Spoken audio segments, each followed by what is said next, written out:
Between Lennox Lewis and Oliver Mccall, both 31 years old. Lewis with a 2.5-inch height advantage. Highest weight of Lewis's career, also the highest weight of McCall's career, and Lewis's reach a 2-inch advantage there. Larry? Scheduled for 12 rounds. There is no standing 8 count, no 3 knockdown rule. Only the referee can stop the fight, and you can be saved by the bell in the 12th and final round only. Jim. And Lennox Claudius Lewis makes his way toward the ring. We mentioned longest layoff of his career. Only one fight, Larry, in the past 15 months of Lewis's life. And my guess is that has contributed more to his present weight than anything else. I know George believes that if you can make a change, as he did after coming back to the ring 10 years later, that he can use it to his advantage. We haven't seen that Lewis has been able to make that change so far. You think he can, George? No doubt about it. He just got to think big, act big, and fight big. If you think small and you're big, you won't be able to do it. Just got to think of yourself as the giant and be in control. I like a fighter when he's at near his benchmark weight, when he is quick, has stamina. I don't know of any case where adding that much weight in this short a period of time has really helped a top heavyweight.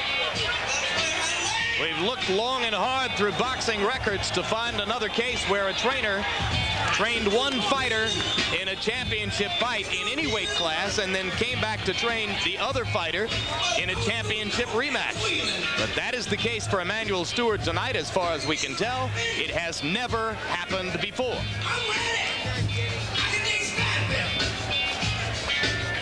And the record for Lennox Lewis, 29 wins, 1 loss. That was to Mccall. A lot of people thought that Lewis should have lost his last outing in May of 1996 against Ray Mercer in New York. He eked out a very close decision in that 10-rounder, took a lot of punishment en route to winning the fight.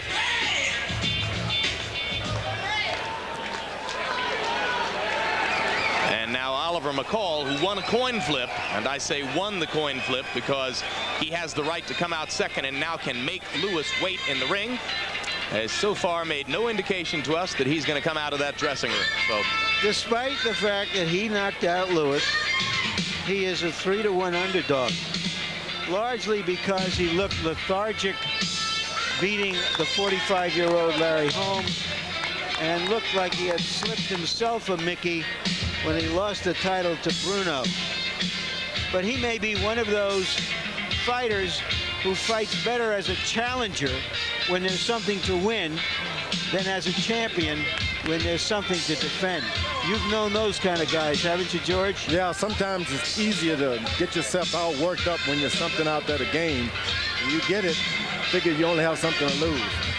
It's not easy to fight like that. Very few fighters can do it. if you saw the fight in London, September of 1994, you might remember how wildly worked up Mccall was as he made his way toward the ring that night. He's an emotional guy to begin with.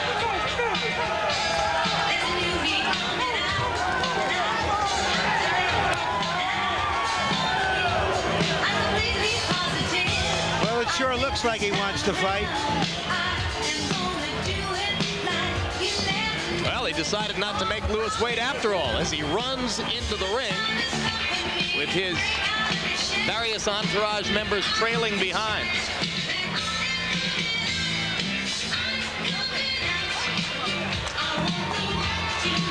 And here's the record for Oliver Mccall, who seemed to be throwing a punch at Larry Merchant as he came up the stairs into the ring. 28 wins, 6 losses, no draws, 20 KOs. Mccall has never been knocked out. I ducked it, Jim. And now let's go up to Michael Buffer, the ring announcer, who doesn't duck anything. Ladies and gentlemen, welcome to the Las Vegas Hilton, where tonight, main events, in association with your undisputed, undefeated king of beers, Budweiser. This Bud's for you. Present 12 rounds of boxing for the vacant WBC Heavyweight Championship of the World. This bout is sanctioned by the Nevada State Athletic Commission. Chairman Dr. Elias Ghanem, Commissioners Nat Carasali, Lorenzo Fertitta, Luther Mack, and Dr. James Nave. Executive Director Mark Ratner. Physicians at ringside, lead physician Dr. Flip Homansky. Attending physicians Dr. James Wishgame, Dr. Al Capana, and Dr. Robert Voy. The timekeepers at the bell and counting to the knockdown seconds will be Jane Broadfoot and Mike Lachella. This contest also, of course, is sanctioned by the World Boxing Council.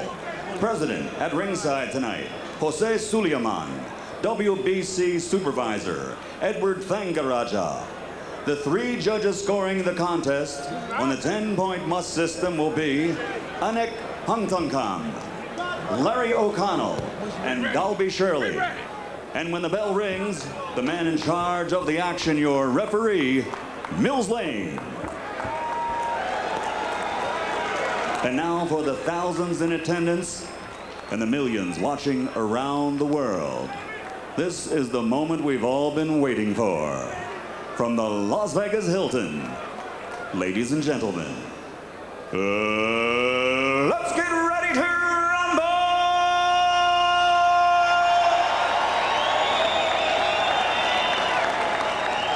In the blue corner, wearing black, weighing 237 pounds, he brings a professional record of 28 victories, 20 by knockout, against 6 losses.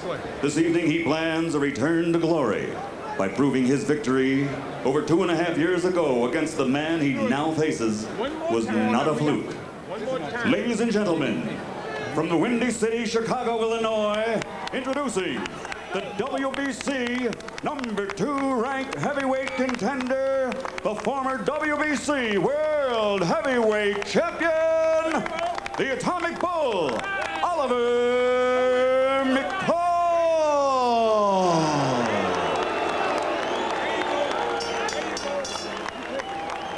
And across the ring in the red corner, wearing white trimmed with a Union Jack, weighing 251 pounds. He's a 1988 Olympic gold medal winner who now, as a professional, has a record of 29 victories, 24 by knockout with only 1 defeat. And tonight, he has the chance to regain this title by avenging that lone loss on his record.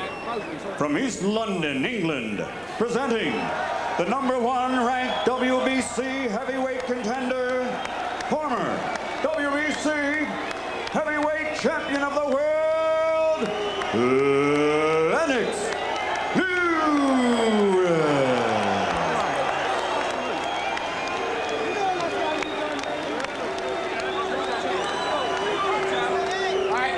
Hey, no, step back.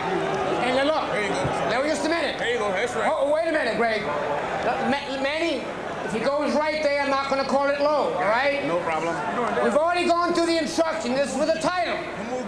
I expect a tough, clean fight. Protect yourself at all times. Any questions from Mr. Lewis's corner? No problem. No problem. Mr. McCall's corner. Let's get it on. Jim, you might call this the civil trial after the criminal trial. Let's see if the verdict is any different in a new venue with a new set of jurors. And speaking of the venue, a 3-year absence from the major boxing scene for the Las Vegas Hilton, but you may remember some of the times you've been here in the past. For Leon Spinks' upset of Muhammad Ali in 1978, Michael Spinks' upset of Larry Holmes in 1986, the night that Mike Tyson knocked out Trevor Berbick to become the youngest heavyweight champion ever, that was here. Julio Cesar Chavez's dramatic 12th round KO of Meldrick Taylor behind on the scorecards, that was here as well. Round 1 begins. Emanuel Stewart said that he expected Lewis to be tentative for the first few rounds of this fight until he shakes off the memories of his loss to Mccall in 1994. The memories of that one punch. Stewart goes on to point out that Lennox is by nature a cautious counterpuncher at the beginning of his fights anyway.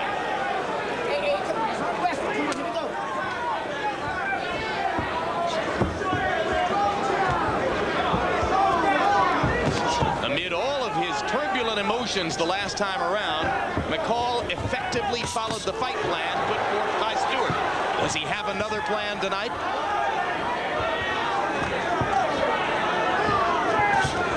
In the early going of the first fight, there was such a look of intensity on Mccall's face. It looked like he was in labor. He's been much calmer coming into this round. Come on, let's go, come on. Mills Lane asking Mccall not to jump on top of Lewis and try to maul him as he's done a couple of times early on. What about Lennox Lewis's jab, George Foreman? Let's face it, Lennox Lewis can win this fight with just his left hand. If he settles down and just uses his left hand, he won't have any problems at all. Just keep his right hand at home until it creates itself. From long reach, he can do it. Lewis has a long-standing tendency to paw with the jab or to hold it out there and leave it there. Is it getting any better? Well, he's got that reach, and when you have the reach like that and the power like that, you can do anything you want, so long as you're not breaking the rule. That time he hooked after faking a jab, the hook off the jab. And I got to say that now that we see Lewis in the ring with trunks on, 251 doesn't look bad on him. Well, he's got a great body. There's no doubt about that. He can conceal it. Trunks are a little high. When you have that much reach, Lewis can have Oliver Mccall slinging and going wild all night and not be able to reach his head if he just stands back, uses his reach. Good body punch by Mccall.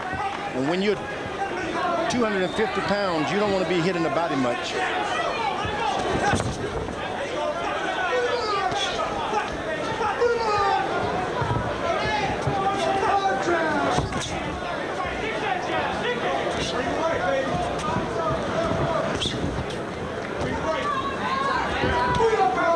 Round one, kind of a feeling out round for Lewis.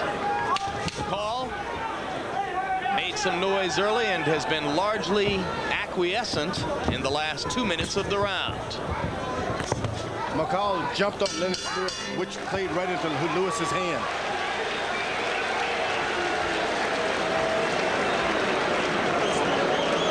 There you saw the very eager Mccall leaping into the ring before the fight.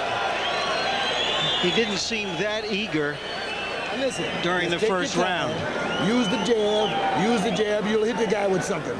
Don't run in, Oliver, because this guy's trying to set you up. He's jabbing, he's out jabbing you. Right, okay. But you got to out jab him. Okay. Yes, take your time and you'll hit him. Don't be anxious trying to hit him with nothing big. Just use the jab, you'll see the big shot.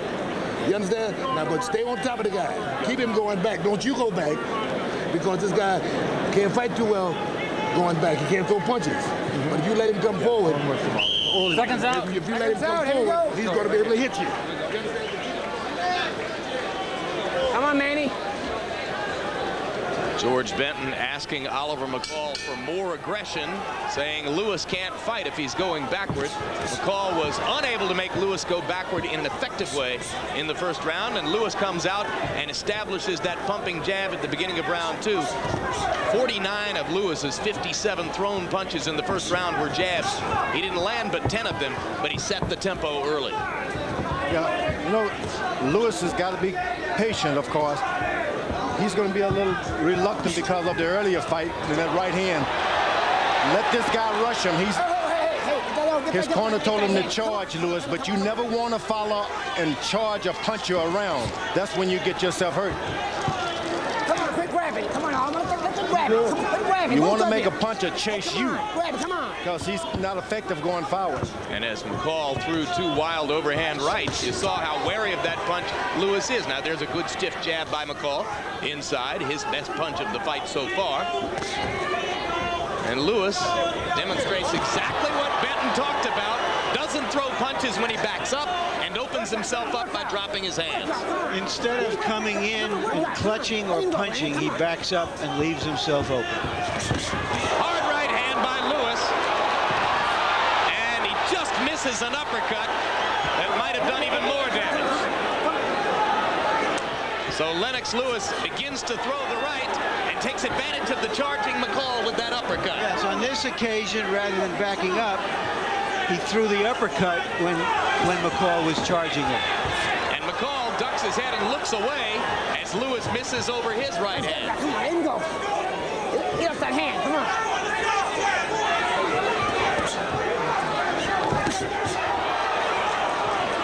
Lewis suddenly finding something with the uppercut here in the second round.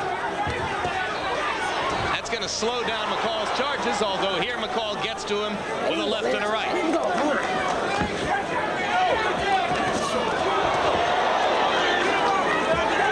Look out. This when those 250 pounds start working against you, you can't just bump up into a guy with that much weight all night and not start feeling it, the results on your body. McCall trying to land the right hand over the top again. This time Lewis blocks one. Let him go. Come on, dog. Fires his own right hand. Lewis definitely looks gun shy when McCall releases the right, but aside from those moments, he's getting the better of Oliver. Now, this is what you call backing up. Lewis is doing a good job of backing up. Really, you call when he was running backwards. That's not backing up. But he's fighting a good fight, moving backwards. Another uppercut lands in there for Lewis as round two comes to a close. A round largely dominated by Lennox. Lewis's uppercuts. Feeling good? Okay, you got to keep your right hand up. Your right hand is getting a little sloppy, okay? Keep your right hand up and start getting to him a little bit first, okay? You got past the second round. You got to start breaking at him a little bit more.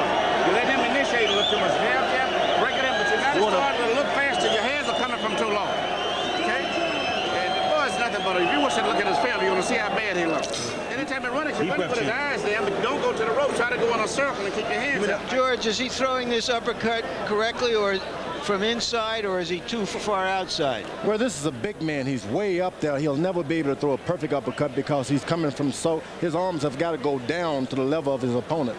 So, and there you saw a good right hand later in the round. It's going to turn out a bolo no matter what. By punch-stat numbers in the first two rounds, Lennox Lewis has virtually doubled Oliver McCall's punch output. McCall releasing 57 punches. Lewis throwing 111. 91 of those punches counted by our punch-stat numbers figurers were jabs.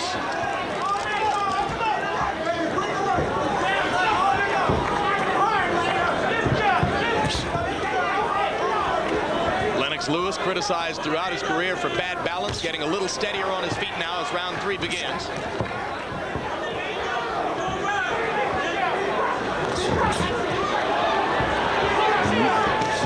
Lewis is doing some good boxing, although Oliver McCall is not putting his punches together. He's trying more to psych this man out rather than whippings. Are you suggesting, George, that he's trap shooting, looking to lay a trap and just land that big right again? More than anything else, trying to wait around, and fights go quick, you know.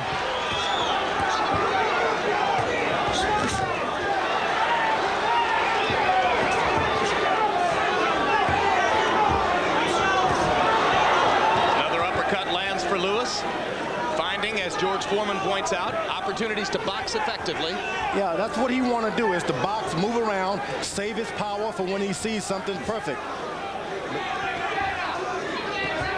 Oliver McCall has got to mix it up and make this boy get wild with him. If he can make Lewis get wild, then he can get that right hand in again.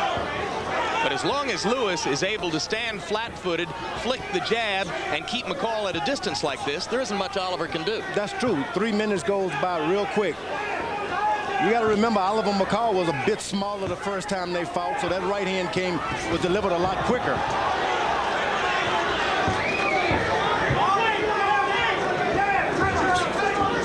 Be interesting to see what kind of stamina McCall has tonight if this goes into the later rounds. Remember, he was in rehab for one of his multiple substance abuse problems at the beginning of his training camp. Lewis now landing hard right hands from over the top behind the jab. Now Lewis, if he wants, he can just do that all night. Why change anything? McCall is doing the acting job because he can't do anything else. McCall starting to look around and mug for the crowd as though he's either bored or frustrated. One thing he's not doing for the moment is winning rounds. He's hardly fighting right now. He has so much confidence in his stamina. He's been in with some of the good boxers before, and later on, they wear down. Good combination by Lewis. Left hook and a right hand over the top. Mccall dancing as if to say, you can't hurt me. But Lewis is piling up points easily against a too passive Oliver Mccall. That's what you want your fighter to do. Win every round. If a knockout comes, good. That was almost a 2-point round.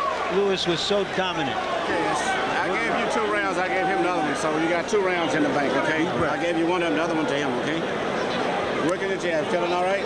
Just take your time, son, and start ripping him to the body a little bit now, okay? But you're not pushing back in it. You're not start pushing him. Mccall is doing a very strange thing here, folks. He's walking around. He's wandering around the ring. He hasn't gone to his corner, and he's trying to figure out what's gone wrong, why he's not into this fight. The people in his corner are looking at him and wondering what's going on. And you can see the disgust on George Benton's face.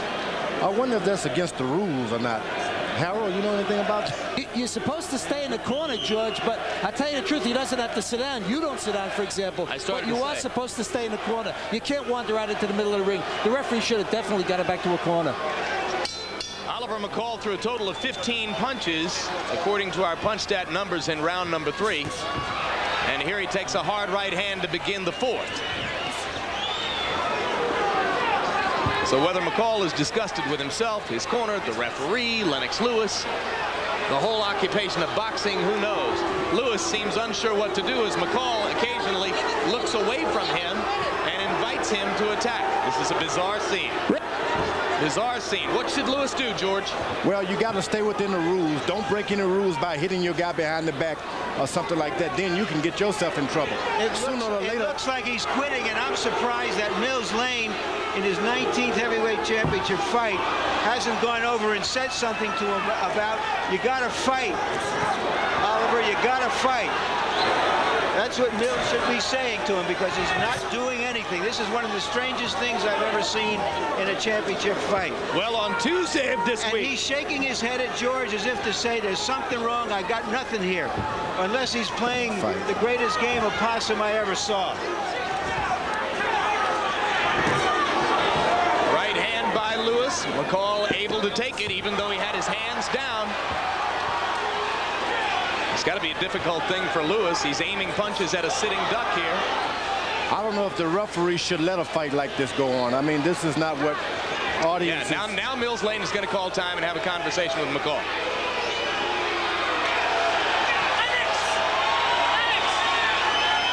Mccall has thrown 1 punch in the round. This is a bizarre display. I personally have never seen anything like it. He's not even looking at Lewis as he walks away. As far as you know. All right, let's go to Larry Merchant, who's with George Benton in McCall's corner. Larry? This man's mind is gone. George, you're saying that you think he snapped in there? Well, you're watching it. You ever seen anything like this in your life? Never. Did you see any sign of anything wrong with him during training? No, never.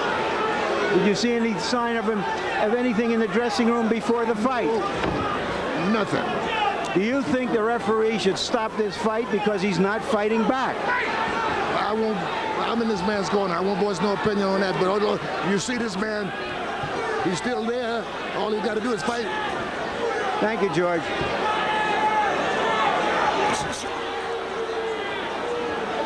Well, Oliver McCall's been talking religion this week, saying that he has found God in his life. That's his new mechanism for attempting to deal with all the problems that have haunted him in the past. Tuesday, he told a group of boxing writers, I'm going to retire after this fight. It's not godly to train for a long period of time to go out and try to hurt another man.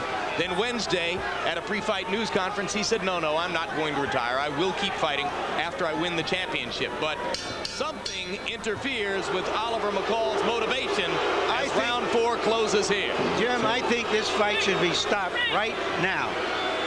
Yeah, the fight shouldn't go on. I wouldn't want to see. I mean, this is a farce. What is the old saying? The first time is tragedy. The second time is farce. There's something wrong with Oliver Mccall. He's near tears now. He doesn't really want to fight. He's crying in his corner. I've never seen anything like this. He's overwhelmed with some sort of emotion. Don't do this to yourself. Don't do this to yourself, man. Come here. Come on. Take some water. Come here. He doesn't want to fight. Come on, sit down. Come on, sit down, man. Sit down. Oliver, sit down. Now, you want to fight? What's wrong? Huh? You don't want to fight? Yeah, you want to fight. Come on. Seconds out. Come on. You can win this fight. Take this boy out here. Come here. Hey, man. Come on and fight this stuff. This is for your daughter, man. Take this guy out here. You heard Mills Lane say, do you want to fight? Reluctantly, it seems, he said yes, but it doesn't show on his face. McCall's share of tonight's purse amounts to close to $3 million. If I was in the commission here, I would hold that purse up. This is a disgrace. It's almost like you're watching a man come apart at the seams. Well, right in a in front life of our filled with eyes. crises, Oliver McCall is having one right now before the eyes of the world, and it's placed Lennox Lewis in an awfully difficult and awkward position. Lewis doing what he has to do. This isn't right. You wonder how much longer Mills Lane will allow this to go on, and that's going to be it. Well, I've seen some strange things in boxing. That is surely one of the strangest. With a whimper, not a bang, Lennox Lewis has just become the WBC World Heavyweight Champion for the second time in his career. Mark Ratner, Executive Director of the Nevada State Athletic Commission, joins us now at ringside. Mark, your take on what you just saw. We are going to hold up his purse. We are not going to let him cash his letter of credit. We're very upset with what happened. We'll have a full investigation, but he will not get paid tonight. It did not appear as though he wanted to fight. That is correct. We're very upset. Thank you very much, Mark. So now Larry Merchant goes into the ring, and George, that was painful. Yeah, but this guy's had a painful life for the last few moments. He's been under counseling for drugs, and believe me, there's a lot of young people in that fix, in the same fix he's in. Someone's going to have to help him. The last thing he needs in his life is the pressure of boxing right now. Yeah, there's a lot of pressure, and the crowd is cheering, and I wanted to just get up there and embrace him and let him know it's going to be okay. It's going to be okay, because where do you go from here? Let's hope he can continue to pursue the path of religion in which he now believes, and that can be the reconstructive mechanism in his life. Yeah, believe me, there are a group of people in this country who's in the same shape he is, and they really need us. And this guy is in bad shape, and he needs us. And I don't know, I'm sorry to see the boxing crowd see something like that, because maybe they're unfamiliar with it, but we see this every day in the lives of young people who got mixed up, got on the wrong side of the track, and they can't get back on. George, you're a devout Christian. Your belief in God is the central motivating factor day to day in your life. Has it ever made you feel like you did not want to box? No, this is a job. It's a profession. And remember, there are people out there who are in his condition, who are airline pilots, stewardesses, stewards, you name them. We do everything, and so they've probably felt like that. I don't want to go to work today. Let's go to Michael Buff for the ring announcers for the official particulars. Ladies and gentlemen, here at the Las Vegas Hilton, referee Mills Lane has to call a halt to this bout. It comes as Oliver McCall refuses to defend himself, referee declaring a technical knockout at 55 seconds of round number 5. The winner, and now a two-time WBC heavyweight champion of the world, the pride of Great Britain, Lennox Lewis.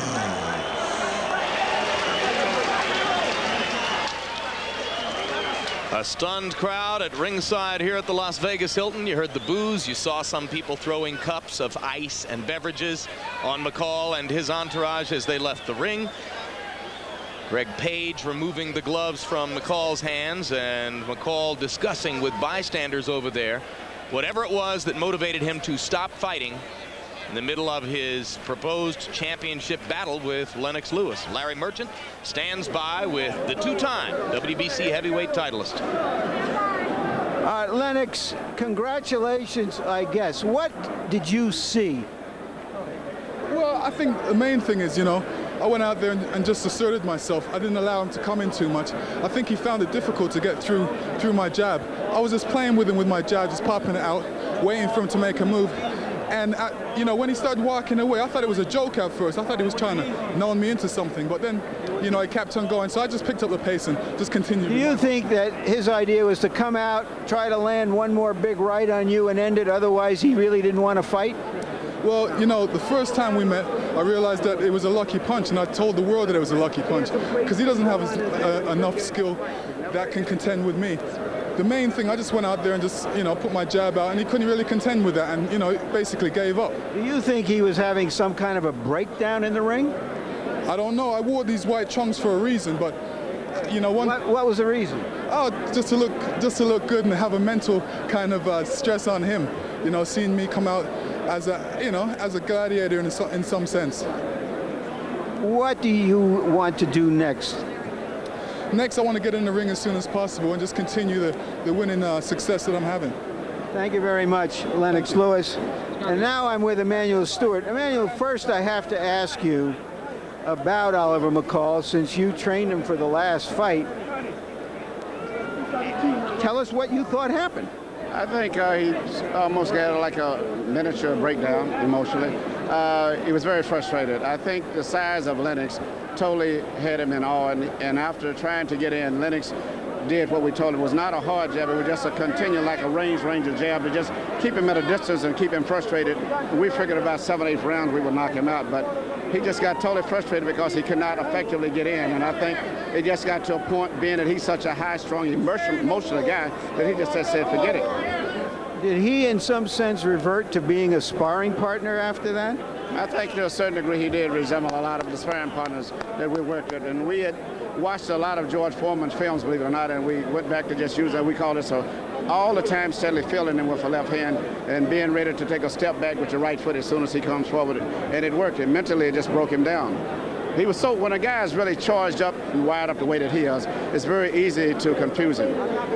I recall, and I mentioned earlier, that after the first, just before the first fight, he seemed wired up beyond being wired up. We thought he was having a breakdown before that fight. Yeah. He came in a much more low-key way this time. What did that signal to you? He could never attain what he was that night. That's one of those unbelievable highs. They tried to do it, and that was why Lennox's orders was to not do nothing aggressive. The first round was to clinch him, wrestle him enough, throw him down to kind of slow him down. A lot of what Evander did to Tyson. When a guy is really wired up, you wrestle him and do different things to kind of slow him down and get him out of his groove. And after he got out of that charged up mode, it was just a matter of time before he just got frustrated and said, I quit. What did you tell Lennox between rounds? Because certainly you probably have never had a fighter faced with that situation. I thought that Oliver was up to a trick. He was just trying to sucker punch to get Lennox to come in. So the first round that he did that, I was a little caution.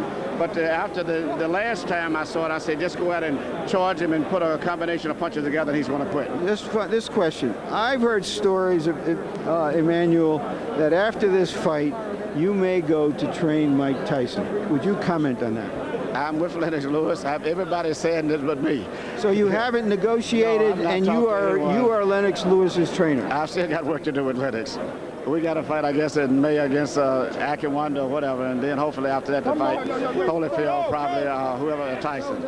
Thank you very much. Back to you, Jim and George. All right, let's briefly take a look now at the moment at which Mills Lane elected to stop the 19th heavyweight championship fight of his refereeing life.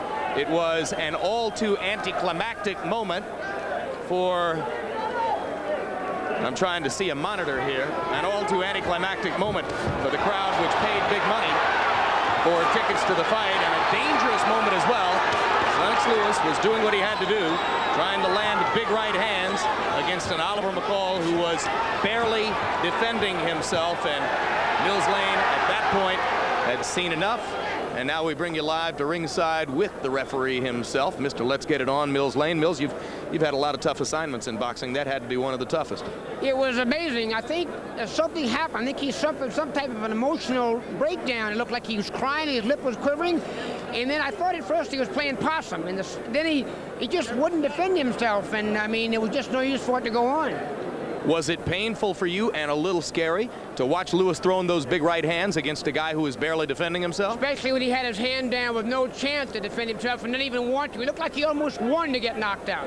When you went to Mccall between rounds 4 and 5 and asked him if he wanted to continue fighting, did he seem to be indicating to you that he thought he did? Yeah, he said, I gotta fight. I want to fight. I gotta fight. But then he came out and did exactly the opposite. Now, you could have disqualified him, it seems to me, for walking around the ring between rounds and not going into his corner. Well, I don't know. You can stand up. You're supposed to be in your corner when the bell rings, but you can stand up. So I don't think that's a ground for disqualification. Did you ever consider asking his corner, what the heck is going on with this guy and what should I do? I didn't ask him what I should do. I don't want the corner telling me, but I did go to the corner and say, what's wrong with your kid? Something's wrong here. Well, Mills, I think you come out of it unscathed because nobody got hurt, and let's just hope that the next heavyweight championship fight you do has a little more action than this one. Thanks, Jim, very much. All right, Mills Lane, one of the